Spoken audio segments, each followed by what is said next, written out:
कैसा होगा अगर मैं आपको कहूँ कि आप अपनी मेंटल, स्पिरिचुअल और फिजिकल हेल्थ सिर्फ एक ही काम करके इंक्रीज कर सकते हो। सो हाय, माय नेम इज़ तलहा और आज हम बात करेंगे जिम के कुछ मिथ्स और फैक्ट्स के बारे में।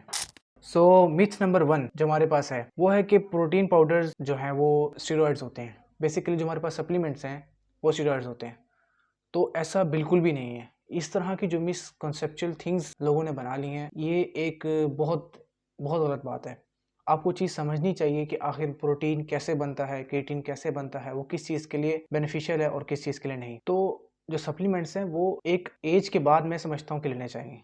उस एज से पहले आप ना लें तो अच्छा है, लेकिन कोई बुरा उसमें बुरी चीज़ नहीं है कि अगर आप उस एज से पहले भी ले लें तो उससे कोई बुरी चीज़ नहीं है। लेकिन इन माय ओपिनियन अगर आप टीन एज के बाद लेते हैं अपने सप्लीमेंट्स तो वो आई थिंक इट्स बेटर। अब हम आते हैं अपने मिथ नंबर 2 के ऊपर, जो कि है कि हैवी वेट उठाने से आपकी हाइट रुक जाती है। ब्रो, अभी तक भी लोगों को इस चीज़ के ऊपर डाउट है कि आप अगर मैं जिम जाऊंगा तो मेरी हाइट रुक जाएगी। जिम जाने से आपकी हाइट, आपकी ग्रोथ हार्मोन्स बढ़ते हैं, ना कि कम होती है। और मैं ये कहूंगा कि जिम जाने के साथ साथ अगर आप टीन एज में हो तो आप स्प्रिंट्स लगाओ, मैक्सिमम स्प्रिंट्स लगाओ, ताकि ग्रोथ हार्मोन्स बढ़े, आपकी हाइट बढ़ेगी ना कि डिक्रीज होगी। Okay, so move on myth number 3, और वो है कि जिम बंद करने से बॉडी आपकी जो है वो मसल जो आपने बनाए होते हैं वो सारे गिर जाते हैं। ऐसा बिल्कुल भी पॉसिबल नहीं है। हाँ, हो सकता है। इसमें 2 सिनेरियोज हैं कि अगर कि आप मतलब आपने अब जिम छोड़ी है, बिलफर्ज आपने बोल के 3-4 साल लगा के आपने जिम बॉडी बनाई है अच्छे से, और उसके बाद अब आपने जो है कोई 3-4 महीने का गैप लिया है, ठीक है। तो अगर अब आप कहते हो कि भाई मैंने मेरी बॉडी, मेरे जो मैं मसल बनाए हैं वो मेरे लूज हो जाएंगे, तो ऐसा नहीं है। इसमें 2 केस आते हैं कि आप थोड़ा थोड़ा टच में रहते हो,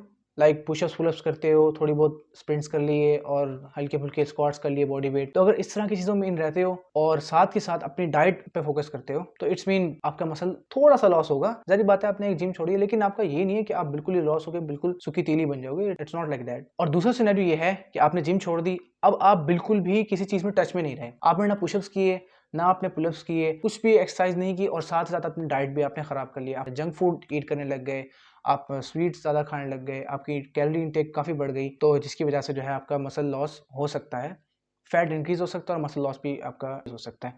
तो इस केस में आपका मसल लॉस हो सकता है, लेकिन केस नंबर 1 में मसल लॉस होगा, लेकिन थोड़ा सा होगा, बिल्कुल माइनर सा।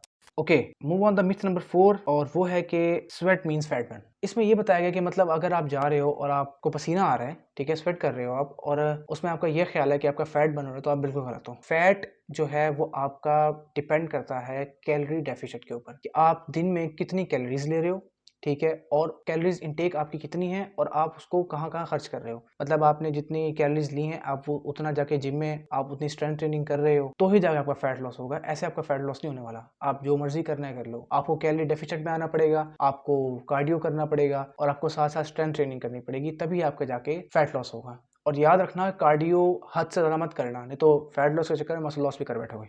अच्छा, मिथ नंबर 5 बहुत कॉमन है, बहुत कॉमन है। अभी भी कुछ देसी घर में ये होता है कि मतलब कि आप ऐसे कहवे बना रहे हो जिसमें आपने करना है कि जी मुझे चेस्ट फैट रिड्यूस करना है, मुझे आर्म्स फैट रिड्यूस करना है, मुझे बेली फैट रिड्यूस करना है, मुझे थाई फैट रिड्यूस करना है, तो मैं ये कहवा पी लूंगा, ये इसके लिए, ये कहवा पी लूंगा, ये इसके लिए। ऐसा नहीं होता भाई। स्पॉट फैट नामी कोई चीज नहीं है। आपके बॉडी में आपका जो फैट है वो कंप्लीट रिड्यूस होता है। ये नहीं है कि पहले आपका बेली कम होगा, फिर आपका चेस्ट कम होगा, उसके बाद आपके आर्म्स कम होंगे। हाँ, ये है, कुछ फैट्स होते हैं, कुछ जगह ऐसी होती हैं जहाँ पे फैट काफी देर बाद जाता है, वो काफी मुश्किल से जाता है, जैसे आपके लोअर एब्डोमेन्स हो गए, आपके लोअर हैंडल्स हो गए। इन जगह पे जो फैट्स है वो काफी मतलब चला जाता है, लेकिन काफी टाइम बाद जाता है, ठीक है। तो मतलब ये नहीं कह सकते कि आप हाँ स्पॉट फैट रिड्यूस, ऐसा कुछ, ऐसी कोई चीज भी नहीं है।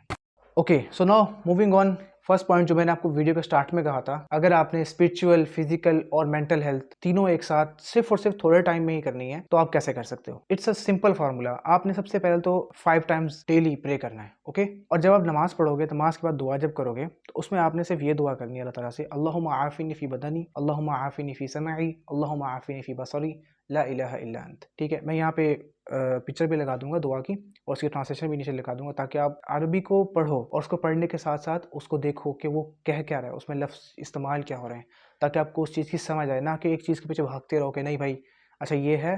अब जैसे मैंने पढ़ा है, ठीक है, अब आपको मैंने स्क्रीनशॉट यहाँ लगा दिया, अब इसको आपको ट्रांसलेशन भी दिख रही होगी, आप ट्रांसलेशन पढ़ो कि वो क्या कह रहा है, उसके मायने को समझो, फिर आपको समझ आएगा, ठीक है। तो ये अगर आप दुआ करोगे तो इंशाल्लाह अल्लाह आपकी स्पिरिचुअल हेल्थ भी इंक्रीज़ होगी, आपकी मेंटल पावर भी इंक्रीज़ होगी, आपकी फिजिकल स्ट्रेंथ भी इंक्रीज़ होगी। Okay, so that's for today. अल्लाह हाफिज़।